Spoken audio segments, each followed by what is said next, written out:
is lettuce. Okay. You can actually put your water and nutrients into a bucket, put a head of or a small lettuce plant into the net pot in that bucket. Okay. And 4 weeks later, you've got a mature plant of lettuce. You know. Wow. So this is a, I believe it's the zebra, striped zebra.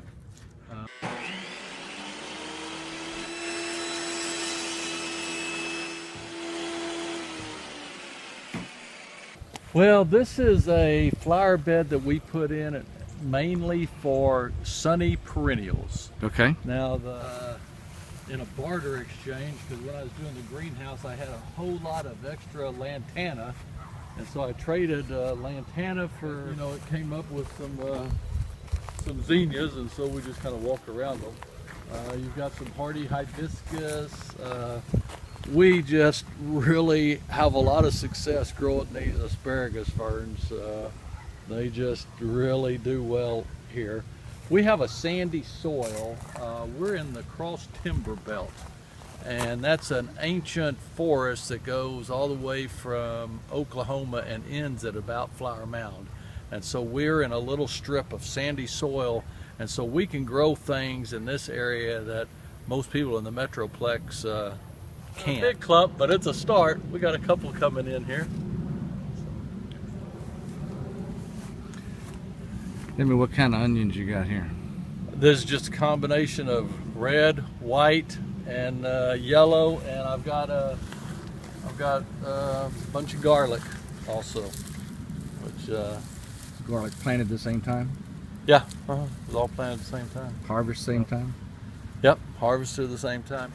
This is the hydroponic system, and it's starting to really get hot in here for these guys. I've got a fan that turns on when it gets above 85 or 90, but all that does is pull a little bit of air circulation through, and you've got these first 7 or 8. These are all big beefs. And then you've got in between every other one is one of those novelty tomatoes, and then you've got Rutgers. I got the Rutgers started a lot later than everything else, so they kind of got blocked out, and they've kind of just stopped growing. But they did have some good blooms, and you still have a really good start of some that are still going to fill out. Every other one is a novelty.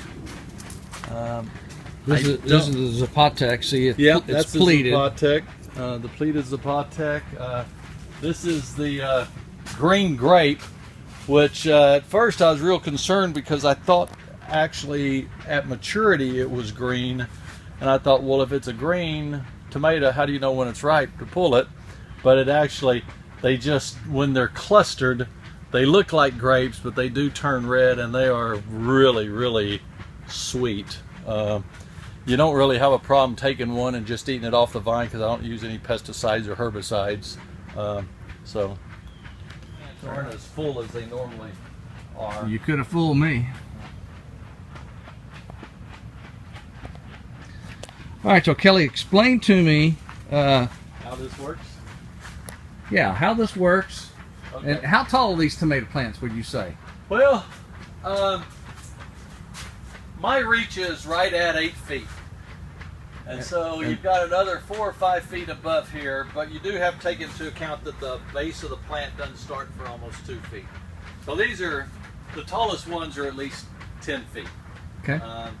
I was saying 12 for a while till I realized a couple feet off the ground. I start off, I get a 2-foot head start. So how do your feeding work? Okay, so the easiest way to understand the feeding is to start down here. I started this whole process because I didn't want to spend time watering tomato plants all the time and doing all that, so I was looking for something that was automated.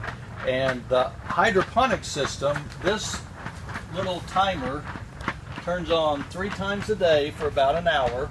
I'm going to turn it on, run for a while. And then it's taking from a pump, it's taking water from the pump, and I keep these meshes on there just to try to keep my pump and my water as clean as possible. But it's going to take this water through this and feed every one of these plants with the water that's filled with nutrients. And I'll talk more about what the nutrients consist of in a little bit. So is that bucket full of water? This bucket is filled with perlite. And in the bottom is sitting another one of these. These are actually paint strainers. I've got to make sure I get my water back in there. These are paint strainers just to make sure that the roots don't grow into the drainage pipe. Okay. And the root zone is flooded. And as the water passes by and as it fills up a little bit for that hour that it runs, the roots take up the water and the nutrients, and then it feeds the plant. The excess runs back down, gravity fed, back to replenish the tank.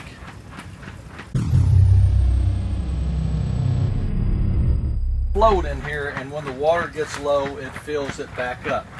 I will run through this. I just filled this up, but I'll go through 60 gallons of water a week. So you've got 21 plants that are drinking 60 gallons of water.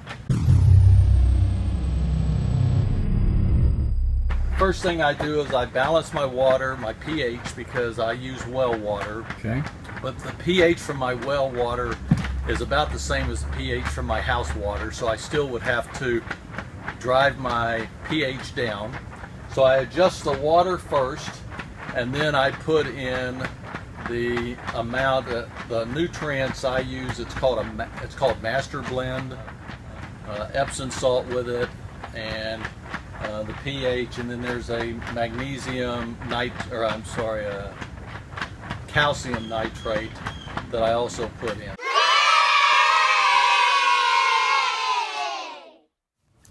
So I'm here today with my friend Kelly to talk about how do you garden.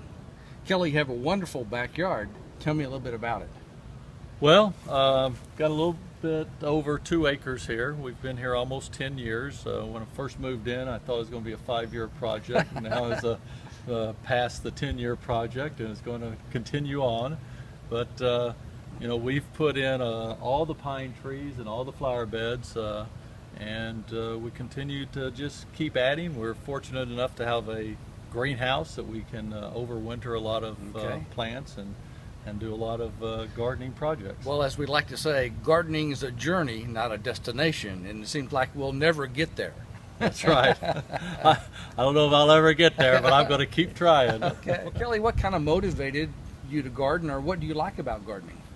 Well, looking back, I realize I've always kind of been interested in gardening. Even when I was a kid, my mother would assign the 3 boys different flower beds, and I'd always try to get my flower bed looking better than my brother's. A little competition. A little competition. They didn't know they were in competition, but I was in competition.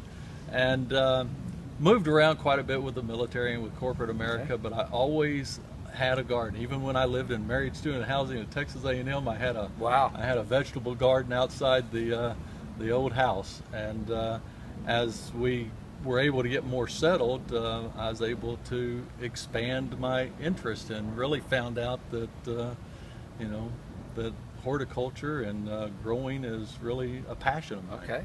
So. Well, who are some of your gardening mentors? Well, I'm really going to talk about 2 folks. First of all is a gentleman who was my grandmother's second husband. I'll call him Grandpa Hollis. He was more obsessed with tomatoes than I am.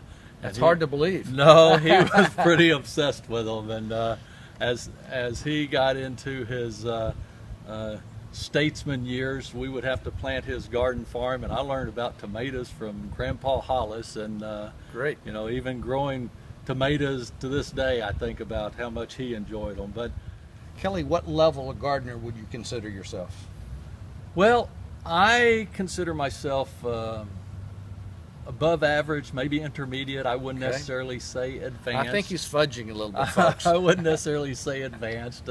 I have certain areas that I think I'm fairly Your knowledgeable specialty. on. Yeah, hydroponics, home hydroponics. Okay. Particularly a method called the Kratky method of hydroponics, which is a walk-away, non-pump based method, which really helps for folks who are busy. I got into hydroponics because I was trying to find a way to continue doing gardening and not have to work as hard at Okay. it. So, well, tell us how long you've been gardening and how long you've been doing the hydroponics. okay, well, I've actively been gardening probably for 30, 40 years. Okay. I stepped it up a notch once I was able to move here and actually had more room to do gardening. Okay. But I've only been doing hydroponics for probably the last 5 or 6 years. Okay. I have started doing a lot of hydroponic gardening, and one of the people that I've learned a lot about hydroponics from is a guy named Bobby. He's got a YouTube channel called MHPGardener. Okay. And all of his YouTube videos I've watched, and that's really where I learned to do hydroponic gardening. We all love YouTube now. We do love YouTube, and so I've used him. He has no idea who I am, but he's been a big influence and educator on how to do different gardening techniques. Well, I have a feeling that from today's video, we're going to influence the others to consider some hydroponics. So, do you have any favorite public gardens that you've been to? Well, we go to a lot. Every time my wife and I visit, I always find one on the calendar or find one close that we can go to. But Okay. my really most favorite garden is Epcot Center's hydroponic garden. They have a Imagine that. yeah, it's pretty spectacular. I've had the opportunity to do their behind the seeds tour, which is a walking tour of all their hydroponic greenhouses and their systems, and it's pretty spectacular. Well, I had a lot of folks requesting information on hydroponics, and so I thought, well, I had a free weekend in February, so I just put out on Facebook that I would do a free workshop. And within 24 hours, I had 40 people signed up. Wow! And had a workshop there in my driveway and in the greenhouse. I had to shut it off because I'm not sure my neighbors would have wanted the traffic that we were going to get. But We know there's a big demand for hydroponics. We're glad you're joining us today on DIY Home and Garden Projects. So if you enjoyed this video, be sure and subscribe down below and come back and see us real soon. Thanks.